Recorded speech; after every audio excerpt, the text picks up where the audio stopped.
নমস্কার, আমি পড়ছি কাবুলিওয়ালার বাঙালি বউ সুস্মিতা বন্দ্যোপাধ্যায়।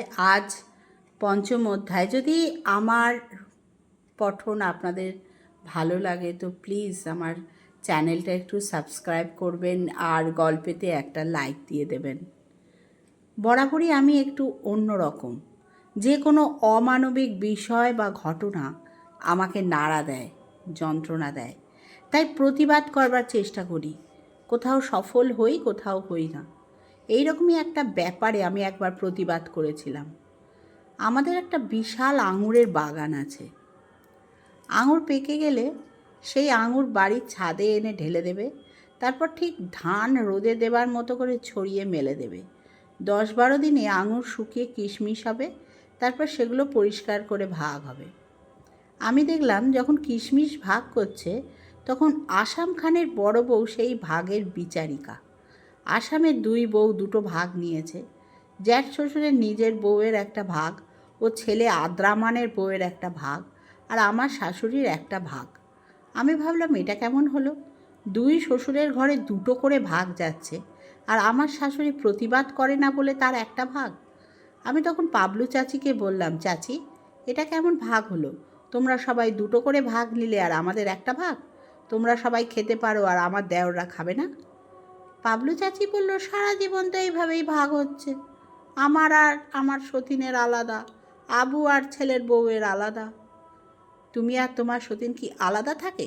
তোমাদের হাঁড়ি কি আলাদা? বালাই ষাট, আমরা আলাদা হতে যাব কেন? আর কার সঙ্গেই বা আলাদা হব? স্বামী তো একটাই, সুতরাং স্বামীকে কি করে ভাগ করব? আলাদা যখন নয় তখন কিশমিশের ভাগ আলাদা হবে কেন? তোমার শাশুড়ি একা মহিলা আর আমরা 2জন করে গৃহিণী, তাই আমরা 2টো করে ভাগ নিই। না, তা হবে না। গৃহিণী হিসাবে ভাগ হবে না, বাড়ির ছেলেদের হিসাবে ভাগ হবে। আমার শ্বশুরেরা 3 ভাই, সুতরাং 3টে ভাগ হবে। পাবলু আমার কথা শুনে রেগে মেগে কিশমিশ রেখে উঠে গেল। কিশমিশ পড়ে রইল। আমার শাশুড়ি ও দেওরেরা প্রমাদ গুনতে লাগলো। আসাম চাচা বাড়ি এসে সব শুনে এমন রেগে যাবে যে আমাকে নাকি মেরেই ফেলবে। দেওররা ও শাশুড়ি খাওয়া দাওয়া ফেলে ঘরের কোণে আশঙ্কায় চুপ করে বসে রইল। জামবাজ বাড়িতে ছিল না, গজনিতে মায়ের জন্য ওষুধ কিনতে গিয়েছিল। কিন্তু যাকে নিয়ে তাদের এত ভয়, সেই আমি নির্বিকার, নিরুত্তাপ। অন্যায় অবিচারের বিরুদ্ধেই আমি আমার মত প্রকাশ করেছি। অবিশ্বাস্য রকম ভয় আমার দেওররা পেলেও আমি চুপ। বরং চা বানিয়ে বারান্দায় বসে চা খেতে লাগলাম। প্রায় আধ ঘন্টা পর সব্বার আতঙ্কিত মুহূর্ত এলো। আসাম চাচা ঘরে ঢুকলো।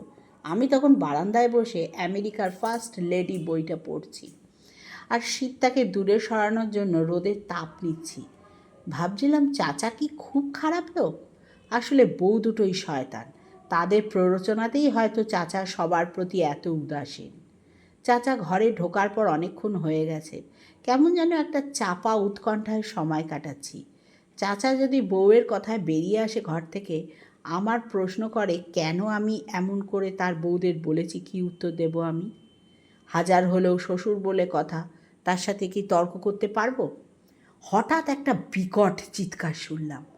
কনকনে শীতের সন্ধ্যায় জনশূন্য এলাকায় এমন বিকট চিৎকার কত দূর যে যেতে পারে তা বোধহয় আসাম খান জানে না। আর সেই জন্যই এমন কুৎসিত গর্জন করতে লাগলো। অসীম আক্রোশে ঘর থেকে বেরিয়ে এলো আসাম খান। চিৎকার তখনও তার থামেনি। এটা আমি সইতে পারলাম না। পাশবিক হিংস্রতা যদি তার মধ্যে থাকতে পারে, তবে মীমাংসার খাতিরে শান্তিপূর্ণ আত্মসমর্পণ কি শুধু আমারই জন্য? ব্যক্তিগত স্বাধীনতায় শুধু কি তারই একচেটিয়া অধিকার? না, এ অন্যায় অবিচার আমি সইতে পারবো না। আমার মুখ কঠিন হলো, বাহু দৃঢ় থেকে দৃঢ়তর হলো, চোখ দুটো যেন আগুনের গোলা।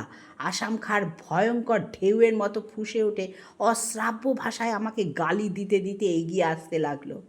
আমার বাবা মার সম্পর্কেও ছেড়ে কথা কইল না। পারলাম না, আমি কিছুতেই আর সহ্য করতে পারলাম না। আসাম খানের আচরণ আমার কাছে অসহ্য হয়ে উঠল। আমাকে যা বলার বলো, বাবা মা কি দোষ করেছে? আসাম খাঁ এবার উঠোন থেকে একটা লাঠি তুলে আমার দিকে এগিয়ে আসলো। চাচা যে স্কেলে চিৎকার করছিল, আমি তার চাইতে উঁচু পর্দায় চেঁচিয়ে বললাম, খবরদার, যদি এক পাও আর আমার দিকে এগিয়েছেন তবে আপনার পা দুটো আজ আমি ভেঙে চুরমার করে দেবো। আমি আফগানিস্তানের মেয়ে নই, পরাজয়ের আগুনে পুড়ে ছাই হয়ে যেতে শিখিনি। অন্যায় অবিচারের বিরুদ্ধে দাঁড়াবার মতো শিক্ষা আমি পেয়েছি। আসাম খান মুহূর্তের জন্য স্থির হয়ে দাঁড়ালো, তারপর লাঠি ফেলে দিয়ে নিজের ঘরের দিকে পা বাড়ালো। আমি কতক্ষণ যে একভাবে একই জায়গায় দাঁড়িয়েছিলাম জানি না। জামবাজের ডাকে আমার সম্বিত ফিরে পেলাম। বাড়ির সবাই আমার সাহস আর কাঠিন্য দেখে বিস্ময়ে হতবাক। জামবাজ বলল, এতদিনে এমন একজনকে পেয়েছি যে আসামের বিরুদ্ধে লড়বার মতো ক্ষমতা রাখে। আমার এই এক অদ্ভুত চরিত্র। একবার যেটা আমি অন্যায় বা অবিচার বলে মনে করব, জীবনের শেষ মুহূর্ত পর্যন্ত তার ন্যায় পরিণত হবে না। কোনো কারণে যদি কাউকে ঘৃণা করি, তবে তাকে আর কোনো দিন ভালোবাসতে পারবো না। তাকে আমার মনোভাব বুঝতেও দেব না। সহজ সুন্দর ব্যবহার করব তার সঙ্গে। এই ঘটনার মাসখানেক পরে আমরা আলাদা হলাম। আমার শাশুড়িও মারা গেলেন। তিনি বহু বছর ধরে অসুখে ভুগছিলেন। আসাম খান কোনো দিন তার চিকিৎসা করায়নি। বিনা চিকিৎসাতে রোগ আরও বেড়ে গিয়েছিল। যাদের স্বামী নেই, ছেলেরা ছোট, রোজগার করে না, তাদের দুঃখের সীমা নেই। আমার শাশুড়িও সেই অসহায় অবস্থার শিকার। পুরনো বাড়ি আসাম চাচা ও জ্যাঠ শ্বশুরের ভাগে পড়েছে। আমাদের ভাগে কেবল জমিটুকু আঙুরের বাগান। আমার মেজো যা তখন নতুন, তাই বাড়ির সব ব্যাপারেই আমাকেই যা করবার করতে হতো। নতুন বউ বাইরের লোকের সামনে আসবে না, অতএব জন্মযুদ্ধের খেতে দেয়া থেকে শুরু করে মেহমানদের সেবা যত্ন করা সব আমাকেই সামলাতে হতো। আমার সর্বত্র যাতায়াতের ছাড়পত্র ছিল। এমনি একটা সময় খবর এসেছিল যে আমার ননদের টিবি হয়েছে। তার বাড়ি পাকিস্তানে। তাকে দেখতে যাব বলে আমিও জামবাজ পাকিস্তানে রওনা দিলাম। পাকিস্তানে যাওয়ার কথা শুনে সবাই বাধা দিয়েছে, কারণ আমি নাকি আর ফিরে আসব না। জামবাজে এক দূর সম্পর্কের চাচা গুলাম চাচা বলেছিল, সাহেব কামাল যদি আবার ফিরে আসে, তবে আমি নিজের বউকে জামবাজের হাতে তুলে দেবো। অপূর্ব! চাচা হয়ে সে তার বউকে ভাইপোর হাতে সম্প্রদান করবে। এর চেয়ে সুন্দর শর্ত আর কী বা হতে পারে। 1990 সেপ্টেম্বরের 14 তারিখে ভোরে আমরা কারুর কথায় কান না দিয়ে একটা জিপে করে বেরিয়ে পড়লাম। আমরা সোজা যাব আঙুরহাটা। পাকিস্তানে যাওয়ার তো একটাই রাস্তা বর্তমানে খোলা। আঙুরহাটা থেকে যাব দেরা, ওখান থেকে বাস ধরে করাচি। করাচিতে গিয়ে মুসার কাছে ফোন করে টাকা আনাবো। তারপর পাকিস্তানি ট্রেন ধরে যাব রাওয়ালপিন্ডি। পিন্ডির আলিপুরেই থাকে আমার ননদ। আমাদের জিপ রুক্ষ শুষ্ক পাহাড়ের কোল ঘেঁষে ছুটে চলেছে। দুধারে বড় বড় পাহাড় মাথা উঁচু করে দাঁড়িয়ে তাদের অস্তিত্ব বজায় রেখেছে। সেই উদ্ধত মাথাকে মুহূর্তের জন্য নত করার ক্ষমতা কারণ নেই। তারা যেন স্বেচ্ছায় নিজেদের কোল ঘেঁষে এক ফালি রাস্তা করে দিয়েছে গাড়ি চলাচল করার জন্য। ওদের ভাবটা এই যেটুকু দিয়েছি তাই নাও, আর চেয়েও না, নইলে সর্বনাশ। যা দিয়েছি তাও কেড়ে নেব। অনেকটা পথ পার হয়ে আসার পর পড়ল একটা পাহাড়ি ঝর্ণা। ঝর্ণার জলের ওপর দিয়েই গাড়ি যাচ্ছে। জলের নিচে কাদা নেই, আছে বালি ও ছোট ছোট পাথর কুচি। এই জলের ওপরেই গাড়ি থামলো। একে একে সবাই গাড়ি থেকে নামলো। আমিও নেমে ঝর্ণার স্বচ্ছ জল চোখে মুখে দিলাম। আমি ছাড়া সবাই ঝর্ণার জল অঞ্জলি ভরে পান করলো। তারপর আবার গাড়িতে উঠে বসলাম। আবার সেই চলা, সীমাহীন এক ভালো লাগা। আমার মনের ভেতরটা কলাপের রঙে সব রঙে বেজে উঠল। রবি ঠাকুরের একটা গানের কলি মনের ভেতর গুনগুলিয়ে উঠল।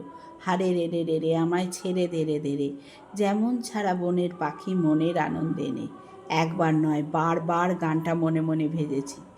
একটু পরে রাস্তার থেকে নিচের দিকে তাকিয়ে ভয় করতে লাগলো। এতক্ষণ খেয়ালই করিনি আমরা নিচ থেকে অনেক অনেক উপরে উঠে এসেছি। এবার গাড়ি আরও ওপরে উঠে যাচ্ছে। পাহাড়ের কোল ছেড়ে চড়াইয়ের রাস্তা ধরলো। সে কি যেমন তেমন চড়াই! কত ওপরে গাড়ি উঠছে তা আমি ঠিক আন্দাজ করতে পারছি না। এখান থেকে নিচের দিকে তাকালে বুকের ভেতরটা শূন্য হয়ে যায়। পাহাড়ি গাছগুলোকে দেখে মনে হয় ওরা যেন পাহাড়ের অলংকার।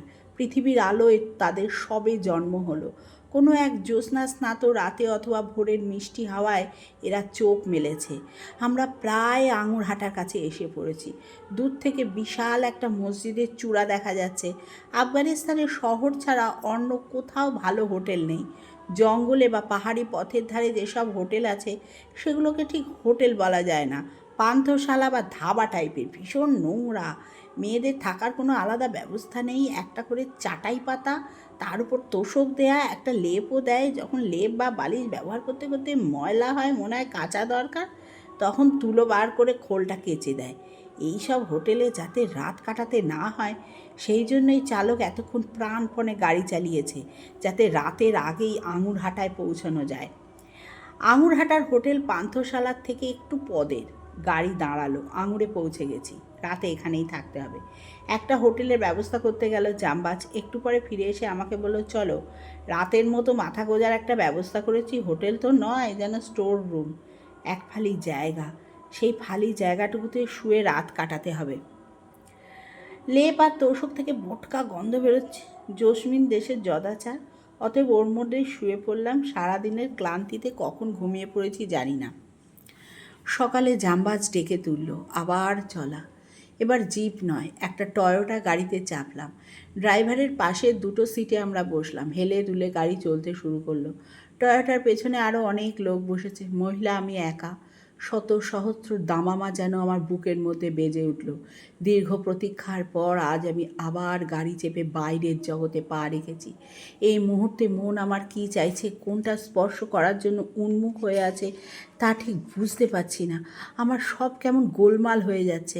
আগে যে কোনটা করব ঠিক বুঝতে পারছি না। বাবা মার সঙ্গে টেলিফোনে কথা বলবো নাকি অন্য কিছু। 1 বছরের পর আরও 3 মাস পার হয়ে গেছে। ওদের কাউকে আমি দেখিনি, কথা বলিনি, ওদের কোনো খবরও আমি জানি না। কাবুল থেকে যদি কখনো কেউ কলকাতায় যায় তবে ক্যাসেট করে পাঠাই আমি, আর কলকাতা থেকে যদি কেউ আসে তবে আমার বাড়ির ক্যাসেট আনে, তবে সংখ্যায় কম। গাড়ির একটানা বিকট হর্নের শব্দে আমার চিন্তার স্রোতে বাধা পড়ল। সামনেই একটা বাঁক, সেই বাঁকের দুটো গাড়ি পাশ কাটিয়ে যেতে পারবে না, তাই হর্ন দিয়ে এক পক্ষ অপর পক্ষকে দাঁড় করায়। বেলা 12টার সময় একটা শহরে পৌঁছালাম। সেখানে খাওয়া সেরে অন্য একটা গাড়িতে করে রওনা দিলাম। আমি দু চোখ ভরে দেখতে লাগলাম পাকিস্তানের মনোরম দৃশ্য। বিরাট বিরাট পাহাড়ের কোলে অসংখ্য কুঁড়ে ঘর, সারি সারি পাথর দিয়ে তৈরি সাজানো সিঁড়ি পাহাড়ে ওঠার। মুগ্ধ নয়নে আমি ওদের জীবনযাত্রা দেখছিলাম। কোথাও একদল মেয়ে ঝর্নার জলে কাপড় কাচছে, কোথাও বা ছাগল চড়িয়ে বাড়ি ফিরছে। আসন্ন সন্ধ্যা তাদের মনে করিয়ে দিচ্ছে দিনের শেষ। রাতের অন্ধকার এবার পৃথিবীকে গ্রাস করছে। পালাও সবাই যে যার ঘরে। ঘন্টা দুয়েক পরে আমরা পৌঁছালাম ওয়ার্না বলে একটা শহরে। এখানেই রাতে থাকতে হবে। এখানে রাতে গাড়ি পাবো না। এখন সন্ধ্যে 7টা বাজে। সত্যি বলতে কি আমার আর কোথাও থামতে ইচ্ছা করছিল না। বারবার মনে হচ্ছিল পথ যদি না শেষ হয় তবে কেমন হতো। শুধু চলা আর চলা, কিন্তু ম্যান প্রপোজেড, গড ডিসপোজেস। তাই চলা থামলো। আমরা রাত কাটাবার জন্য জামবাজের এক পিসির বাড়িতে গেলাম। বিরাট পাহাড়ের কোলে তার বাড়ি। ঠিক বাড়ি বলতে যা বোঝায় তা নয়, ছোট্ট একটা কুঁড়ে ঘর। এরা প্রত্যেকে আফগানিস্তান থেকে আসা শরণার্থী। রাতে এখানেই থাকতে হবে। 1979 সালের ডিসেম্বরে সম্ভবত রাশিয়ান বাহিনী আফগানিস্তানে প্রবেশ করে। যদিও 1979 আগেও এদেশে অনেকবার যুদ্ধে হয়েছে, লক্ষ লক্ষ মানুষ নিহত হয়েছে, কত গ্রাম শহর যে ধ্বংসস্তূপে পরিণত হয়েছে তার ইয়ত্তা নেই। যুদ্ধের বিভীষিকা এবং ধ্বংসাত্মক কার্যবলী সম্বন্ধে কাবুলের প্রত্যেকটা মানুষ সচেতন, কিন্তু 1979 যুদ্ধে দেশের মানুষ দলে দলে দেশ ছেড়ে যেতে বাধ্য হয়েছিল। 1979 আগে শুধুমাত্র সৈন্যদের মধ্যে যুদ্ধ সীমাবদ্ধ ছিল। সাধারণ নাগরিক ও সুদূর পল্লীগ্রামের মানুষ যুদ্ধ সম্বন্ধে প্রায় উদাসীন ছিল। পরবর্তী সময় জাতীয়তাবাদের হিড়িকে দেশের সমস্ত মানুষ প্রত্যক্ষ বা পরোক্ষভাবে যুদ্ধের সঙ্গে জড়িয়ে পড়ে। 1979 যুদ্ধে দেশের সমস্ত জনবল, অর্থবল যুদ্ধের জন্যই নিয়োজিত হয়। আফগানিস্তানের রাজনৈতিক ও ঐতিহাসিক ঘটনাবলীর সম্বন্ধে আমি একেবারেই অনভিজ্ঞ ছিলাম, কিন্তু আমার শাশুড়ি আমাকে দেশের খুঁটি নাটি সব কিছু বলেছে তার অভিজ্ঞতা অনুযায়ী। তার মুখে শোনা ঘটনাকে যতদূর সম্ভব মনে রেখেছি। জাহির শাহ যখন মন্ত্রী ছিলেন তখন দেশে শান্তি ছিল।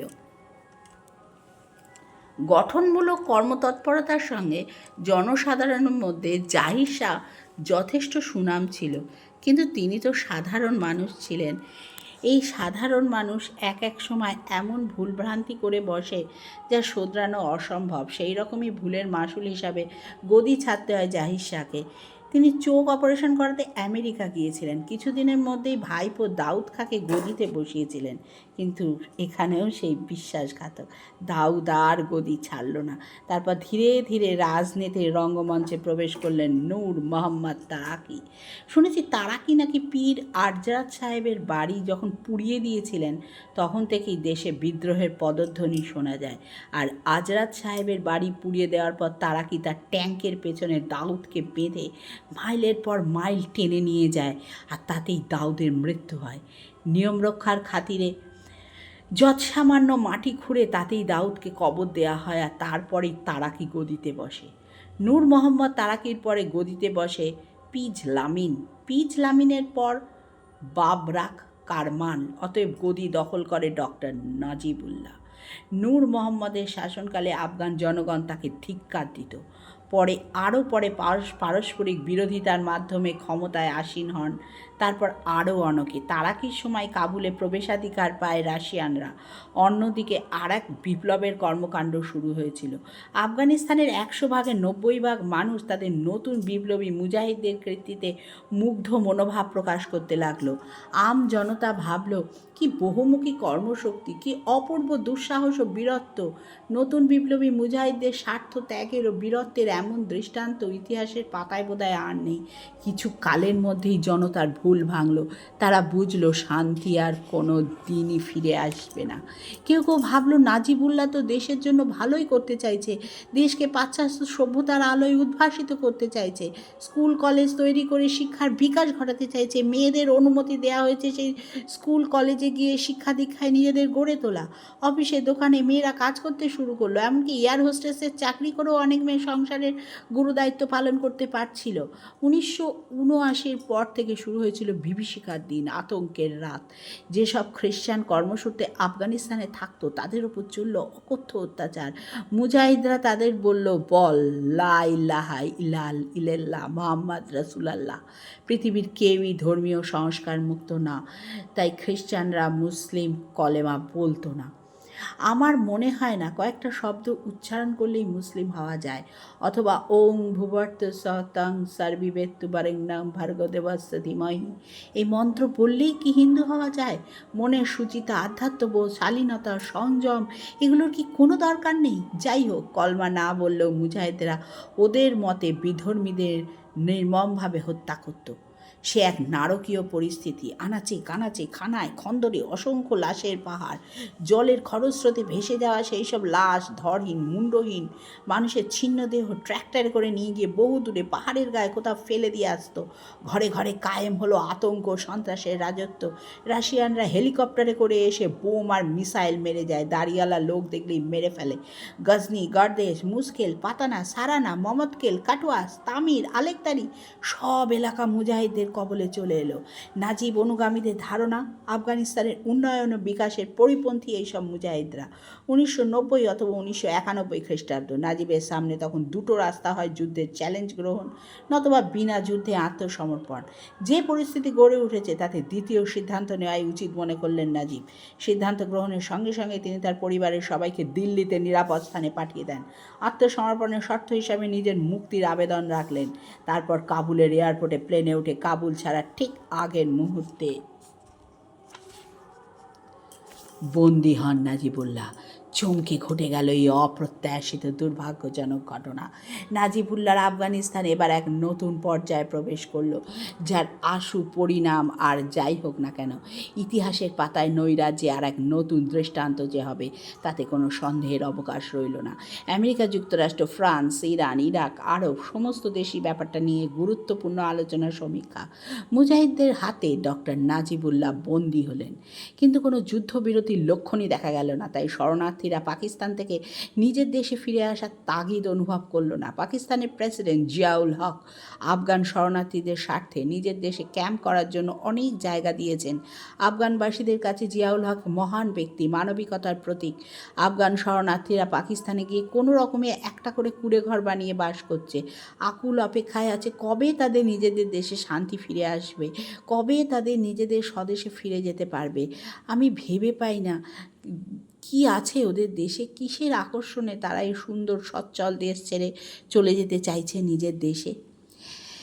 ওই কাদা মাটির পাথুরে দেশের জন্য কেন ওরা এত ব্যাকুল? বছরে 6 মাস কাটে তুষারের প্রাণহীন শুভ্রতায়, হাজার খুঁজেও সবুজের বিন্দুমাত্র সন্ধান পাওয়া যায় না। আর সেও কি একটু আধটু তুষারপাত? একদিন ভোরে উঠে ঘরের বাইরে পা রাখার রাস্তা খুঁজে পাওয়া যায় না। পুরো 4 মাস তুষারপাত হয়। আর ওই 4 মাস সবাইকে ঘরে প্রকৃত অর্থে বন্দি থাকতে হয়। গ্রামের রাস্তায় কোনো গাড়ি চলে না। তবে কাবুল শহরের কথা বলতে পারবো না, কারণ তুষারপাতের সময় আমি শহরে যাইনি। খাদ্যশস্য সব নভেম্বরের আগেই ঘরে তুলে নিতে হবে। গম, চিনি, গুড়, আলু, পেঁয়াজ এছাড়া কিছু পাওয়া যায় না। আর আছে মাংস, কেউ 4টে, কেউ বা 6টা দুম্বা ভেড়ার মতো দেখতে। তবে ভেড়া নয়, তাকে ওরা দুম্বা বলে। আমাদের দেশে কয়েকটা জায়গায় দুম্বা পাওয়া যায়, জবাই করে সরু সরু ফালি করে কেটে দড়িতে ঝুলিয়ে দেয়। মাংস ঝোলাবার জন্য সবার বাড়িতে আলাদা একটা করে ঘর আছে। তুষারের ঠান্ডা হাওয়ায় সেই মাংস শুকিয়ে যায়। আবার সারা শীত ধরে সেই শুকনো মাংসই সবাই খাবে। এই শুকনো মাংসকে এরা বলে লান্দাই। আর আছে দুধ, ঘি, মাখন, দই। গরু সবার বাড়িতে 2-3টে আছে। গরু যদি কারো না থাকে তবে ঘি, দুধ থেকে তারা বঞ্চিত। এই দেশই নাকি ওদের স্বর্গ। অবশ্য নিজের দেশ সবার কাছেই স্বর্গ। জামবাজের পিসি আমায় স্বাগত জানালো। প্রথমে স্ত্যারে মাইসে হ্যান্ডশেকের মতো, তারপর কোলাকুলি করলো। এরা গালে চুমা দেয় না, পার্সিবানরা চুমা দেয়। তারপর বলল, সাঙ্গারাইয়ে কেমন আছো? আমি উত্তর দিলাম, খাইয়াম, ভালো আছি। জোড়াইয়াম, সুস্থ আছি। এসব কথাবার্তায় আমি এখন অভ্যস্ত। বরং এখন কেউ যদি আমাকে স্যারে মাইসে সাঙ্গারাইসে না বলে, তবে আমি ভেতর থেকে কেমন যেন অপমান বোধ করি। যাই হোক, কোনো রকমে রাতটা কাটিয়ে ভোরে টয়োটয়ে চেপে রওনা দিলাম উদ্দেশ্যে। এবার রাস্তা পাকা, রাস্তার দুধারে বাড়ি, পাকা বাড়ি আর কিছু কাঁচা। রাস্তাটাও বেশ চওড়া। কিছুক্ষণ যাওয়ার পর একটা চেকপোস্ট পড়ল। আমি মনে মনে একটু ভয় পাচ্ছিলাম, কারণ এটা পাকিস্তান, আমি হিন্দুস্তানি। যদি আমার পাসপোর্ট চায়। পরে বুঝলাম এখানে আমার পাসপোর্ট স্বয়ং জামবাজ। আকাশি রঙের জামা আর খাকি প্যান্ট পরা পুলিশ জামবাজকে জিজ্ঞেস করলো হিন্দিতে, কোথা থেকে আসছো, শহর না গ্রাম? গ্রাম, সারানা থেকে। আমায় দেখিয়ে বলল, এ কে? পুলিশটার নজর আমার দিকে। আমার বিবি। জামবাজের কথাটা বোধহয় সে বিশ্বাস করতে পারল না। তুমি তো পাঠান, আর এ তো পাঞ্জাবি মনে হচ্ছে। হ্যাঁ, আমার বিবি হিন্দুস্তানি। বিয়ের কাগজ আছে? দাও, বলে হাত বাড়ালো পুলিশটা। জামবাজ আমাদের বিয়ের কোর্ট পেপারটা দেখালো। তারপর ছাড়া পেলাম এবং প্রায় 1 ঘন্টা পর আমরা দেরায় পৌঁছে গেলাম। আমরা একটা দুরন্ত গতির গাড়িতে করে যাচ্ছি, যাকে ওরা বলে প্ল্যাঙ্ক কোচ। নামবো করাচি। এখানেই শেষ হবে আমাদের 6 দিনের চলা। পঞ্চম অধ্যায় এখানে শেষ হলো।